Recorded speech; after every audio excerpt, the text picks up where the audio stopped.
Hey guys, so a lot of you have been asking for the deck profile of the deck that I used to win YCS Indianapolis, and so I decided to actually record the video myself for once on my webcam and then post it on the YouTube channel. So yeah, I'm sorry if this is like choppy footage or anything. I've never actually tried to do this, so yeah. But before we get to the deck, I'd like to give big shout-outs to Uncle Bao for one, for helping me get all the cards. So if you ever need to buy cards, Uncle Bao. And then another big shout out to Alter Reality Games. I actually wore this shirt all of day 2 and I played with their mat, but I think that's why I didn't get any feature match photos, was because I was wearing the shirt. Because they said they'd have to like digitally edit it out, and then I guess they probably just got lazy or whatever. Who knows? And then they actually asked me, they told me I couldn't take a picture with the shirt in the final thing and to go find a shirt, so I had to actually go find a shirt before I took the thing, but I was lucky enough to have one in the bottom of my bag anyway, I guess. So yeah. I don't know if there's any more shoutouts I need to give, but shoutouts to like everyone who helped me at the YCS. I'm gonna make multiple tournament reports, I think, for some websites, so I'll get into specific shoutouts there. So yeah, I'm just gonna start doing the deck right now. Sorry. Sucks. Alright. Alright. Oh, that's pretty good. Okay, sorry if it's a little crooked, but it's what you're gonna have to deal with, I guess. Because it's my webcam and not an actual camera. So yeah, I'm just gonna start with the monsters. I'm gonna go with a little explanation for each card choice if anything's a little weird. So yeah, there's 3 Reborn Tengu. It's like the staple. You can exceed with it, synchro with it, and it's the biggest floater. I don't think I need a lot of explanation for that. Then Tour Guide. Originally I played 2, but then I put it to 3 because of the new ruling with exceeds, where if you exceed with a Sangan and then the synchro dies, or you use the Sangan to detach with the exceed effect, you get the Sangan search. So that's why I thought the 3rd one was like really needed, even though I didn't really draw it. I didn't really draw a turn 1 Tour Guide much. It was more like late game I'd go Tour Guide into like another Tour Guide to make the beater. Like yeah, you still need 3 Tour Guide, I think, to play the deck. So yeah, and then I played basically a plant deck that was made to beat the mirror and then have just like minimal bad matchups. So I played 2 Veiler and 2 Maxi. He was like drawing these in the mirror match and then being able to search it off the Tour Guide because of the Sangan like sets up so you just have like a 2000 beater with protection. So that's a great way to usually win the mirror. So yeah, I played those, and then played the staple 2 Lone Fire, 2 Debris Dragon. Yeah, it's like plants, so you need those. And so yeah, and then the only like techie monster I guess I played was Breaker the Magical Warrior. He's big 19, so that means he can run over opposing Tengus and just random cards like that. And then he acts as removal against like Necro Valley, Royal Oppression, and just back rows before you use your Lone Fire play. And you can also exceed with him with the Tengu, which is pretty good. Like you can have a floating Tengu, then go summon, break a back row, and then exceed into Utopia, and then just have a 25 that's pretty hard to get over. And then you get the pluses off the Tengu when you do that. And then he baits out warnings and Veilers, which is the main reason he was put in. Because I don't want to get my like huge Lone Fire play that'll like seal me the game Veiler to warnings, so that's why Breaker got put in. And then I have just the regular plants and then Sangan. I played Titanial, but I ended up drawing it a little too much, so I ended up cutting it last minute, and I'm glad I cut it. So yeah, that's the monster lineup. That's 1, 2, 3, 4, 5. 1, 2, 3, 4, 5. I'm pretty sure it's around 20 monsters. And then for spells, double Mystical, double Avarice. I considered playing a 3rd after round 1, of course, like because I realized that Tour Guide into Sangan to make a Greenosaurus to search a Lone Fire is alright 5 guys, but I don't know how good 3 would have been. I kind of regretted not playing 3 up until round like 4, but then I just like lost, like I stopped caring. So yeah, and then I also made double Econ. It's really good. Tributing like a token to take their guy, tributing a guy when you have a Lone Fire face up.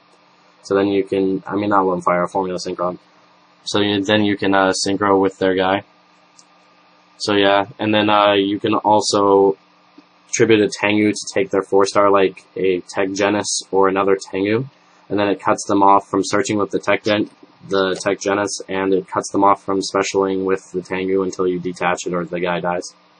So that's why that was really good. And then you can randomly just like attacking and then econ to take their guy and attack for game and whatnot. You guys know the versatility of econ, so I'm not gonna go ahead.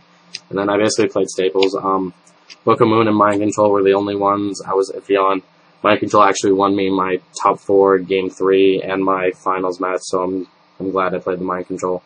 And then Book of Moon, I didn't really have any flip effects, but it was just like a good protection card. It was versatility. And then once you guys see my side deck, you'll understand how like good Book of Moon is like after I side. So yeah, those were my spells. And there's 1, 2, 3, 4, 5, 6, 7, 8, 9, 10, 11, 12, 13 spells. I'm pretty sure. Yeah, and then for traps, double warning, you need it for mirror and everything else. It's just like mega staple. And then I played double 7 tools because it helps against TG anti-meta. Any anti-meta deck, GK, and also in the mirror, it stops their call and limit reverse when they're going off, and I don't like Dust Tornado because you usually have to blind Dust when you're going off for a lone fire play because you can't give a warning, but then with 7 tools backup, you can just go for your play, and then if they have the warning, you have the 7 tools, or for whatever response, so you're allowed to play a lot more aggressively because of 7 tools, and that's why I really like it, and then the rest were just staples, like that call limit torrential, Solemn. I didn't play Mirror Force because I think it's bad in the plant matchup, and it's bad versus TGs. So yeah, then that's, how many traps? 1, 2, 3, 4, 5, 6, 7, 8 traps.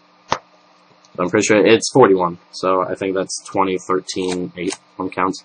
And then my side deck was like double Forbidden Lance. I had it in for TG majoritively, it's good against anti-meta, and then with the rest of the side cards, I basically side into an anti-meta deck, so Lance acts as a shrink and removal and stuff. And then for traps, on my side, these were the one-ofs I had that didn't really go with, this kind of went with the anti-meta stuff, but this was for more, against anti-meta. I had these in. Originally I had 2 Chain Whirlwind, because this is like my all-time favorite card.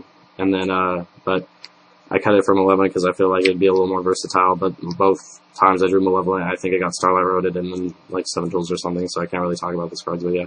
So then with the anti-meta stuff, I had Oppression, 1 Chain Disappearance. 1 Chain Disappearance was really good, because you can stop their Sangan and like stuff like that. Actually, Chain Disappearance Sangan the most.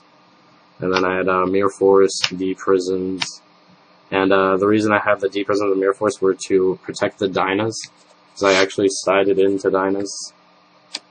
Basically every single game 2 and 3 against most of the meta decks, because what I would do is I would side out the Lone Fires, usually the Lone Fires, it depended actually, and like the Tour Guides 1-for-1, Limit Reverse, stuff like that, like my aggressive like winning game cards into like anti-meta cards basically, and then they wouldn't be able to do much because they'd have sided in cards like Crow and like Debunk and stuff like that, or Veiler, and that really doesn't hurt me too bad after I side deck, so that's why this was so good. So yeah, Dino was just great, because if you're protected with this, doesn't matter how many Reborn Tangus they have, if you deprison it, it gets cut off because of Dino.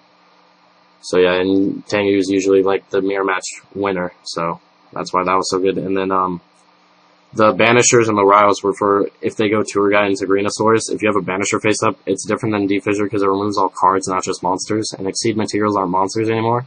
So even if they have a Greenosaurus with a Sangan attached, it still gets removed because of Banisher, and same with Thunder King, it stops the search. And then these monsters are just great in general against like almost every matchup.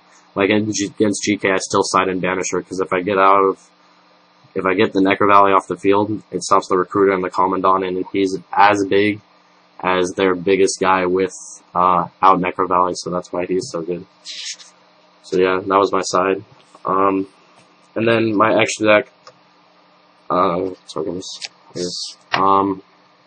played 1 Greenosaurus, 1 Utopia, double Formula. This was the only card I actually was able to fit 2 of in my extra deck.